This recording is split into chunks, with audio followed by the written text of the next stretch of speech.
What's up, guys? I'm Mike from StockedUp, and welcome back to the Stocks with Mike and Tom show. The market actually had a pretty crazy day today, and the Dow had a record close, closing above 33,000 for the first time ever. In today's video, we're going to be going over everything that Powell said today. We have some pretty interesting news with Bitcoin, and at the end of the video, we have a $52 million options trade that expires this Friday, so definitely make sure to stick around for that. And if you are new here, don't forget to subscribe. We post brand new videos every single day. Like I said, we have a lot of great plays in today's video, so make sure to stick around for the end. But Tom, what happened in the market today? Yeah, the big news was with Jerome Powell's press conference after the FOMC meetings. And you can see that at 1 p.m. Central or 2 p.m. Eastern, the market really started to pop up as soon as he started talking. And it was pretty significant and pretty quick, I would say. But this was because the Fed sees a stronger economy with higher inflation, but they're not going to have any rate hikes. And also they upgraded expectations for GDP growth and inflation and cut estimates for the unemployment rate. So most of the stuff's pretty good besides hearing the stuff about inflation, but it seems like the other stuff is going to make up for that. And as widely expected, they voted to keep assets and rates near zero while continuing an asset purchase program while the central bank buys at least $120 billion of bonds a month. And that's quite a bit of money going straight into the bond market alone. Plus, we have the rates near zero. So there's a lot of good things going for the economy right now to help it go up, along with these good numbers like the unemployment rate going down. So overall, the market's just doing great off of this news, and we're just making new highs. Yeah, right when Powell started to speak, like you said, right around 2 p.m. Eastern time, the SPY or the S&P 500 just shot up. Yeah, so overall, there was just a lot of good sentiment from Powell, and the markets really liked what he had to say. And like I said, I mean, the Dow broke all-time highs today, broke above 33,000 for the first time, so it's pretty awesome to see. Even some tech stocks were red to start the day, but ended up turning green, and I think a pretty good example of that would be Facebook. It actually had an amazing day. It gapped down a little bit, but overall it just had a really nice close. Yeah, it was a great stock today. A lot of these tech stocks really recovered. I love Facebook's daily chart right now. It's looking very strong. We might start to retest 291, the 291 resistance tomorrow. So definitely watch out for that. And then also the IRS is planning to push back the tax deadline to May 17th from April 15th. And that's pretty significant. That's giving you a lot more time to get your taxes done for 2020. And I think that's going to help a lot of people out. But at the same time, it is kind of prolonging things, but it's going to help people out. Gotcha. And then Tom, what's going on with Bitcoin?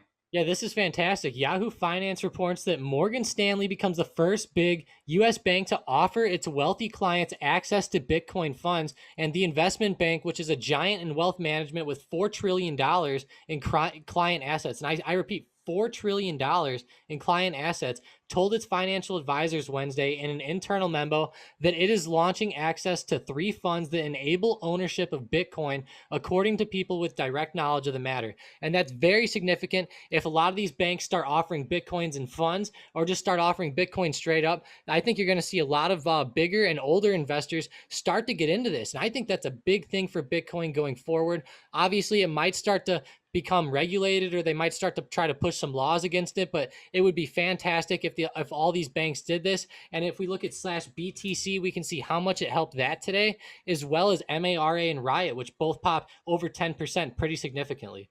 Awesome. I mean, it seems like every day there's new, obviously new news with Bitcoin, but like you just see it getting adopted a lot more. Like Tesla bought, what was it, over $1 billion into Bitcoin a couple weeks ago. And then obviously to have a bank as big as Morgan Stanley allow some of its biggest and high class clients, you could say, to buy Bitcoin. That's a pretty good sign for Bitcoin overall. So yeah, that's good to see. Was there any other major news today?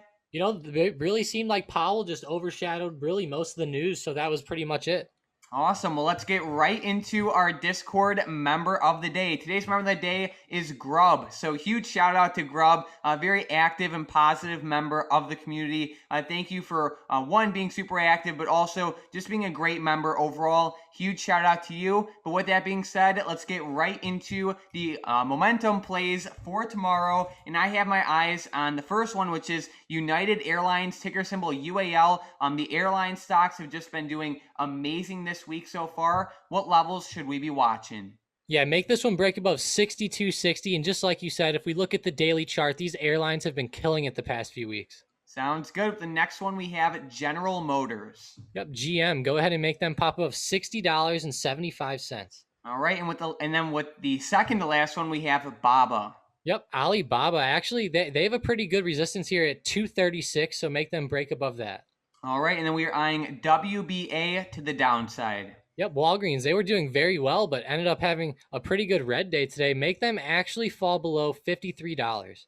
Sounds good. So we're eyeing UAL, GM, and BABA for potential day trades to the upside tomorrow, only if they can break above the levels Tom listed. We are eyeing WBA for a potential day trade to the downside tomorrow, only if it breaks below the level Tom listed. Tom, we had a pretty solid swing overnight on WBA. We grabbed some puts yesterday in the premium part of the Discord and sold out for around a 36% return. So that's awesome to see. If you guys want to trade with Tom and I every single day, daily swing trades, day trades, and access to our bots, you can click the first link in the description down below for about $40 off. But with that being said, let's get right into the $52 million trade for this Friday. We are looking at the Tesla 650 strike puts that expired this Friday, March 19th. So I'm definitely going to say that they're shorting them. It really looks like they're cash secured puts.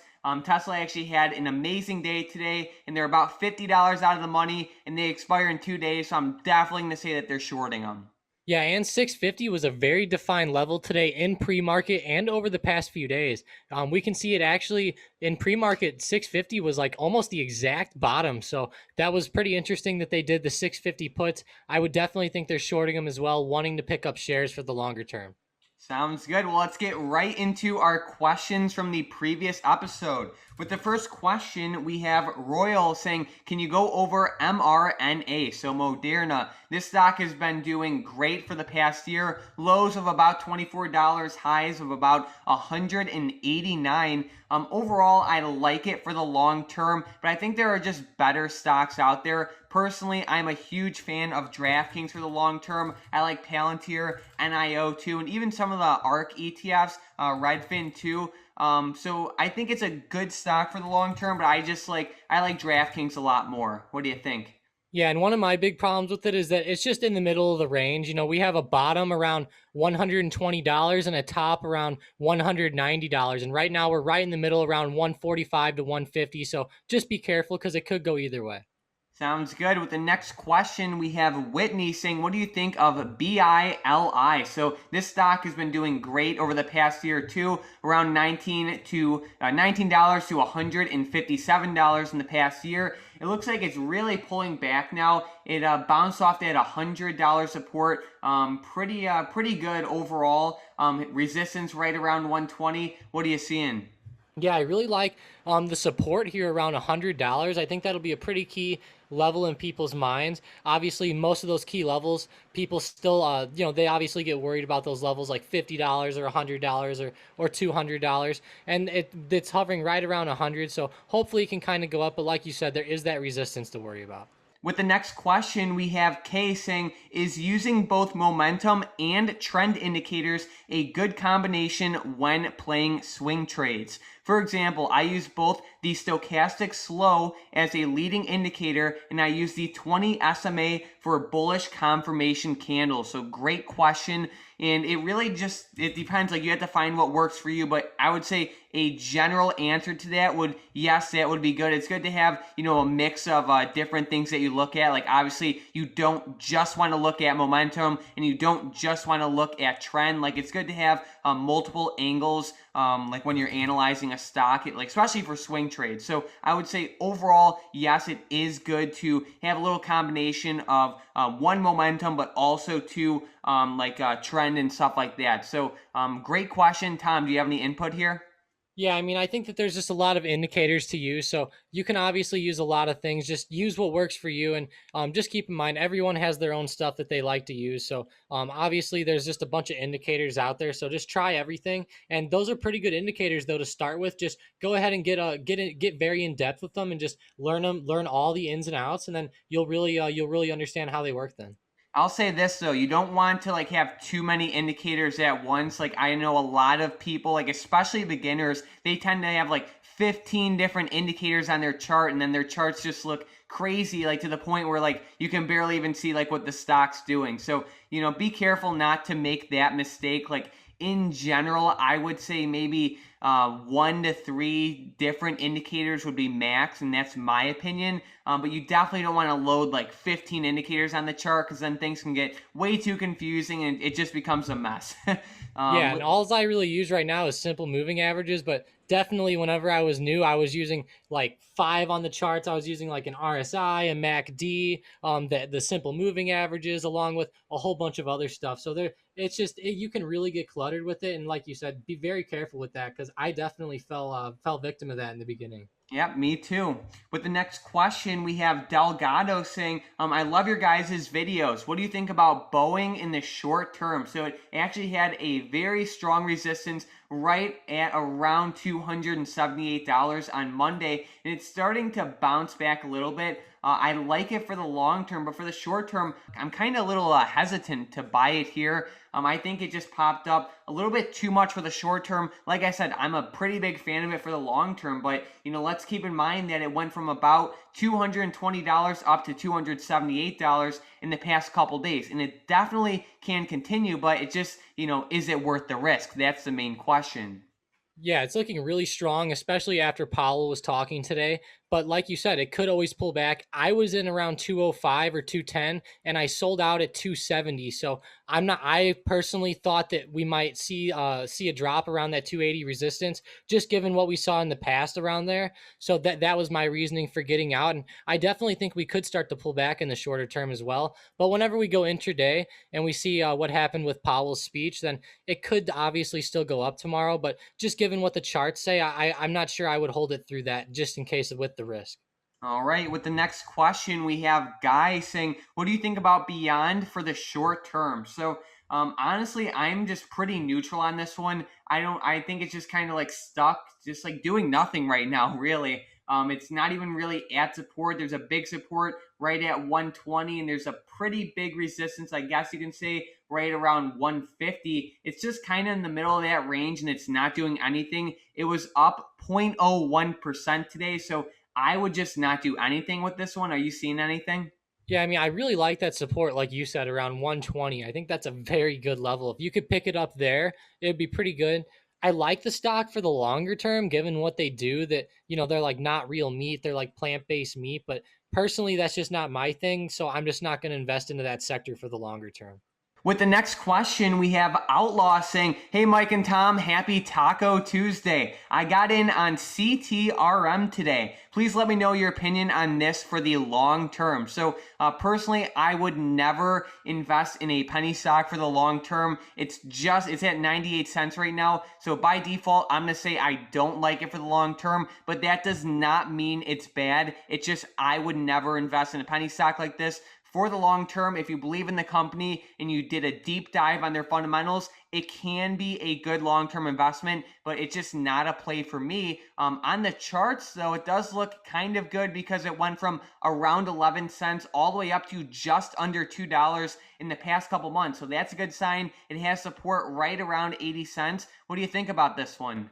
Yeah, it's just a pretty interesting company. It's a penny stock, like you said. I definitely would not put my money in here for the longer term, but it looks like some type of shipping company. So just be careful with it. A lot of those companies, they like to pop really quickly and then come back down. So be very careful, but it does look like it was hot today.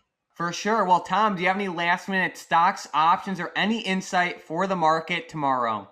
Yeah, I'm really looking at stocks like AMD and a few other ones. They're actually looking pretty good today after Powell's speech, and they're starting to recover back up. AMD, the high was right around $100, and right now we close around $82. So there's still a lot of movement, I think, out of some of these stocks like AMD. Even if we go to Apple's chart, Apple's high was 145 and they're sitting around 124. So I just think that there's still a lot of room to recover on these tech stocks. And if we were going to recover, why not start to recover now? We just had the stimulus pass, and Powell talked and said the economy's doing well. So that might set us up for a nice couple months of recovery here.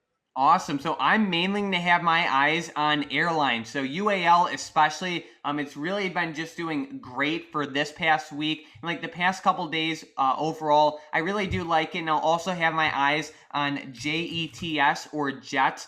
Basically, that's just an ETF for airline stocks. They have a lot of momentum, and it looks like they can definitely continue. But with that being said, if you guys want to trade with Tom and I every single day, swing trades, day trades, and access to the bots, you can click the first link in the description down below for about $40 off. Also, if you are new here, don't forget to subscribe. We post brand new videos every single day. And if you have any questions, let us know in the comments down below. But other than that, thanks for watching.